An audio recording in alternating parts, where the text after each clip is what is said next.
Hello mga ka-AAP at isa po muling pinagpalang araw para po sa bawat isa sa atin na nakatunghay sa mga sandaling to. Ano ang oras niyo pong matunghayan? Ito pong ating programang araw-araw na pagpapala.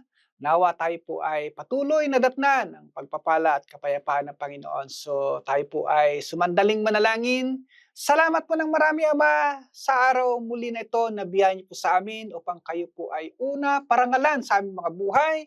At the same time, Lord, para patuloy muling tumanggap mula sa iyong mga salita na mga pagpapalang laan mo sa amin, Panginoon. Salamat po ng marami. Ito po ang aming dalangin sa pangalan ni Jesus. Amen and amen. So ayan po at fresh na fresh pa po tayo na tayo po ay nakapag-celebrate nitong isang buong linggong pag-alala sa kadakilaan ng ginawa at tinapos na gawa ng Panginoong Hesus sa Cross of Calvary, which is yung last, yung kanyang finished work na tinatawag na pagsasakripisyo, pagkamatay, pagkalibing at muling pagkabuhay. And isa pong maganda pong pagpapatuloy at maalala natin na hindi po doon nagtatapos ang ginawa ng Panginoong Yesus at siya po ay tuloy-tuloy. Actually, after po ng kanyang resurrection ay nag-iwan pa po siya ng 40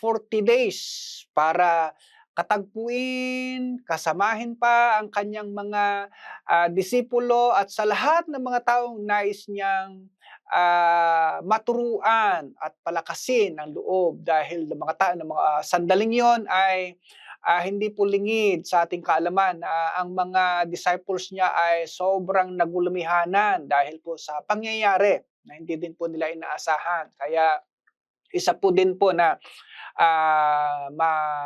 alaman natin, ang Panginoong Yesus ay nag-iwan po ng mga pangungusap na hanggang ngayon, na kapag ito po ay patuloy natin na bulay-bulayan at isa pamuhay, ito din po ay nagbibigay o nagdudulot din po sa atin ng kalakasan, comfort at assurance na ang Panginoong Yesus ay nandyan siya para lagi tayong i-comfort, i-console at i-strengthen.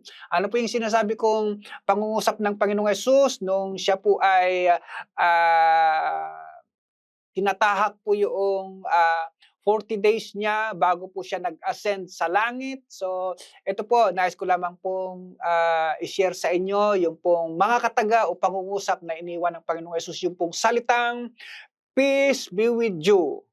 O sa Tagalog, sumainyo ang kapayapaan. Napakagandang salita po na mula sa ating Diyos at sa Panginoon na nag-a-assure sa atin kasi sa buhay natin ito ay napakarami po talagang nakapagdudulot sa atin ng kaguluhan, katatakutan o mga kaalalahanin na maging ang kanyang mga disciples. Kaya kung papansinin po natin yung mga pangungusap ng Panginoon nung siya po ay after po niyang na-resurrect ay mababasa po natin yung sa John chapter 20, 3 verses po. 3 times na paulit-ulit po niyang sinabi na ang salitang peace be with you o sumainyo ang kapayapaan. So tutunghayin ko po yung mga sinabi niya po mga talata sa John chapter 20 verse 19, sa Tagalog ko na lang po, 21 and 26, sa Tagalog ko na lang po babasahin. Nang takip silim na ang araw na iyon, nagsama-sama ang mga tagasunod ni Jesus, ikinandado nila ang mga pinto dahil sa takot. Take note, takot. Sa mga pinuno ng mga Hudyo, dumating si Jesus at tumayo sa gitna nila at sinabi, "Sumainyo ang kapayapaan. Peace be with you." So, isa pang talata na inuulit ng Panginoong Yesus sa verse 21, muling sinabi ni Jesus sa kanila, "Sumainyo ang kapayapaan. Kung papaanong sinugo ako ng Ama, kayo ay isinusugo ko rin." So, pangatlo na pangungusap ng Panginoon patungkol po sa kapayapaan, sa verse 26, makalipas ng 8 araw, nagtipon ulit ang mga tagasunod ni Jesus sa loob ng bahay. Kasama nila si Thomas. Kahit na nakakandado ang mga pinto, dumating si Jesus at tumayo sa gitna nila at sinabi, "Sumainyo ang kapayapaan." So take note, 3 times na paulit-ulit po niyang binabanggit yung pong salitang sumainyo ang kapayapaan o peace be with you. Alam niyo ho ba na kapag ka po sa pangungusap ng Panginoong Hesus ay paulit-ulit, so ito po ay binibigyan diin niya dahil sa nakikita niyang sitwasyon ng kanyang mga disciples na napansin ng Panginoong Hesus ng kanyang mga disciples na nadatnan nung siya po ay nabuhay na muli. Unang-una, sila po ay takot na takot. Pangalawa, nung ibinababa niya yung pong pagko-commission sa kanila, pagse-send off sa kanila, nakita pa rin niya, naramdaman pa rin ng Panginoong Hesus yung kanilang kabagabagan. Kaya sabi ng Panginoon, sumainyo ang kapayapaan. And then yung panghuli, yung pangatlo niyang pagsasabi, nung nakita na niya, dumating si Thomas na nag-aalinlangan sa kanya, sinabi niya ulit yon, sumainyo ang kapayapaan. So sa pagganon din sa buhay natin, sa mga sandaling ito, sa mga panahong ito, hindi po lingid sa kaalaman ng bawat sa atin, maging ang Panginoon, alam niya rin kung ano yung mga bagay-bagay na nagdudulot sa atin ng katatakutan. Alam niya rin kung paano din po tayo nag-aalinlangan sa mga maraming pangako ng Panginoon sa atin, lalo na kapag po ito po ay nababalam. Alam din ng Panginoon na meron din po tayong pagdududa o aalinlangan dun sa uutos niya sa atin na gawin ang kanyang kalooban. Kaya sa mga sandaling to, yun po yung nais ipaalala ulit ng Panginoon. Kinakausap tayo ng Panginoon, ano man mga pinagdadaanan natin, mga sitwasyon sa mga sandaling to, mga kapatid, kapamilya, kapuso kay Kristo, sumain niyo ang kapayapaan. Alam ng Panginoon kung ano ang mga iba't ibang bahagi ng buhay natin na nagdudulot ng kagulumihanan o yung sinatawag na sobrang pag-aalala. Kaya nga, sabi ng Panginoon, tayo po ay pumayapa. May tatlong rason lamang pong iiwan ko po sa inyo pagdating po sa pangungusap na ito ng Panginoong Hesus. Number one, na dahilan. Bakit po sinabi ng Panginoon sa kanila, peace be with you, sumainyo ang kapayapaan. Yung pong sinasabi niya rito, number one, na dahilan bakit po ginamit ng Panginoong Hesus ang salitang kapayapaan para magkaroon po tayo ng lakas ng loob na harapin anumang katatakutan sa buhay na ito. Ay sinabi niya sa verse 19, pagkatapos ng gabing iyon, ng unang araw ng linggo, nagkatipo ng mga alagad, nakapinid ang mga pinto ng bahay na kanilang pinagtitipunan dahil sa takot sa mga Hudyo. So nakikita po natin dito, at hindi rin po, gaya po ng mga disciples po ng mga panahon na yon, marahil sa mga sandaling to, meron din pong something nagdudulot sa atin ng katatakutan. Tanggapin po nyo ang kapayapaan na inaalok ng Panginoon sa atin. Peace be with you. Sabihin natin sa mga sarili natin, pumayapa ka, pumayapa ka. So ayan po, number 2 na dahilan po bakit po paulit-ulit na sinabi ng Panginoong Hesus yung peace be with you. Number 2 ay yung pong papaano po natin kakaharapin ang mga challenges sa buhay. So yun po kasi ang isang sinabi niyang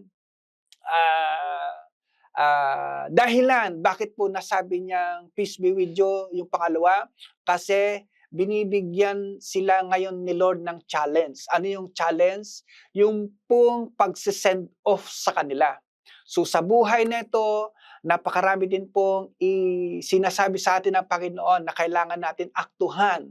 Pero baka isa dun sa mga sinasabi sa atin ng Panginoon ay nag-aalangan tayo o back off tayo o ayaw natin sumunod, nag-aalinlangan tayo. So sabi ng Panginoon, pumayapa ka. Mahirap po talagang sumunod sa Panginoon kapag tayo po ay may pag-aalinlangan at pagkabalisa. So, alam naman po natin, sa buhay na ito, napakaraming challenges na pwede natin maranasan. Kaya nga, sinasabi ng salita ng Panginoon sa Philippians chapter 4, verse 6 to 7, huwag daw tayong mabalisa sa maraming bagay.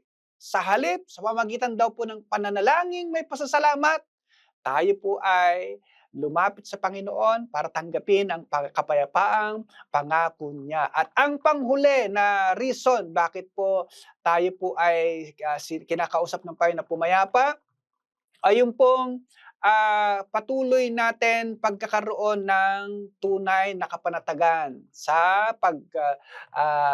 kilala sa Panginoon. So, sabi niya diyan, number 3 ay upang ibigay ang layunin natin. Ano po ba yung layunin ng Panginoon sa atin? Yung pong tayo po ay magamit niya para magpahayag din kung ano po ang mga mabubuting bagay na ginawa ng Panginoong Yesus. Alam naman po natin kung ano po yung Great Commission na iniwan ng Panginoon sa atin bago siya umakyat sa langit. Yung pong tayo daw po ay magbahagi ng mabuting balita. So wag daw po tayong matakot, wag daw po tayong mahiya, wag daw po tayong mag-alinlangan na ibahagi mga laga ng kanyang mga tupa at turuan ang mga tao pang sumunod sa lahat na ipinag-uutos ng Panginoon. Yan po yung Great Commission na ipinapagawa sa atin ng Panginoon. Nawa sa araw na ito, mga ka-AAP, anuman mga sitwasyon, anuman kalalagayan natin sa buhay, peace be with you. Tayo po yung manalangin. Ama, salamat po ng marami, Panginoon, sa araw na ito na muli mo kaming tinuruan at pinaalala kung gaano ka-powerful yung sinalita mong kami ay pumayapa, Panginoon, at kami ay lumakad ayon sa iyong kapayapaan, Panginoon. Lord, pagpalain mo po ang buhay ng bawat isa na mayroon pong katatakutan, mayroon pong pagkabalisa, may pag-aalala, o anuman po yung pagkagulumihanan sa pagsunod sa iyong kalooban, Panginoon. Lord, salamat po ng marami sa araw na ito. Amin pong tinatanggap yung napakasaganang kapayapaan mo na siyang maghahari sa aming mga puso't isipan. Ito po ang aming dalangin sa pangalan ni Jesus. Amen and amen. Salamat po muli mga ka-AAP at hanggang sa susunod po. God bless and bye-bye!